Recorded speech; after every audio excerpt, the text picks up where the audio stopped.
Alright, well today we're going to go ahead and clay in this forge. I've removed the blower and removed some of the shielding from it.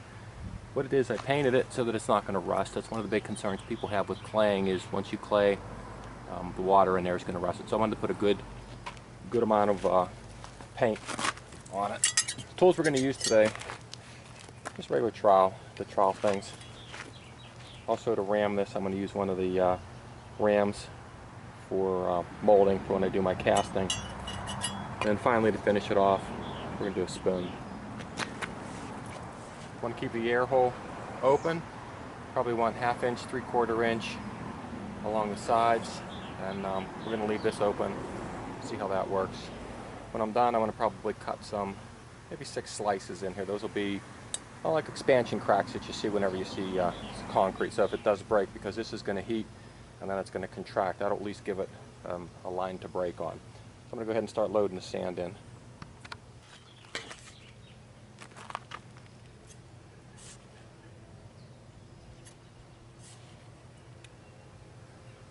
There's 2 different types of these forges. One of them has a steel bowl, whatever you want to call it, pan.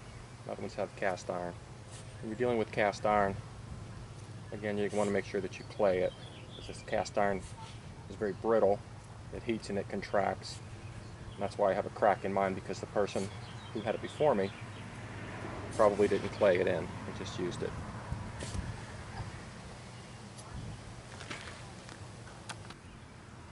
Alright, so now I have the general shape in. I'm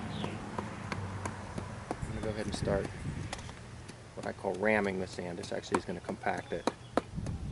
You can hit this pretty hard. I don't want to hit it hard enough yet, but what I want to do is compact all the sand. And we'll go around the corners. You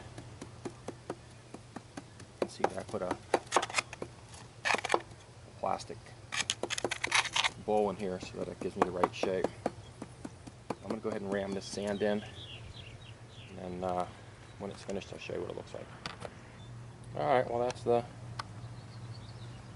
clay. I always call it mudded in, but that's the clay in. Again, that cup's going to stay in there for a little bit. We'll let that dry. I used a spoon to kind of just smooth the edges out, but that's about as hard as I want to put it in there. They say you can really wail on it with a hammer, with a rubber mallet. I don't want to do any damage to this forge. This isn't going to be my primary forge. This is going to be a backup. I probably just melt aluminum, melt lead, and take the temper out of metal. I have another different forge that I use when I'm doing serious blacksmithing. Anyway, once this dries out a little bit, I'll go ahead and I'll cut the edges in here, and when I'm ready to fire it up, I'll turn the camera back on. Alright, it's just been sitting long enough. I'm going to go ahead and get the fire started. So this forge needs a little bit of work. There's a break here. I have to manufacture a piece to put in there. Let's see that. I just lift the camera up. You can see where that piece has been taken out. So I'm going to have to go ahead and fabricate a piece there. And that's what this is all about, is making your own, pretty much anything that you need. You're not going to find any of these parts at a store. So since I have that, I'm not going to be able to use the hand blower. I'm going to go ahead and use the blower that I use for the forge, also for casting metal. So I'm just going to put that in the hole. I'm going to go ahead and light this up. We're going to get a wood fire started. Probably going to let this go for 10 or 15 minutes if I can get a nice even. Maybe I'll throw some charcoal in there and then let that burn out, and then I'll go ahead and I'll put a real fire full blast in it. So again, drawbacks to everything. This is the portable forge.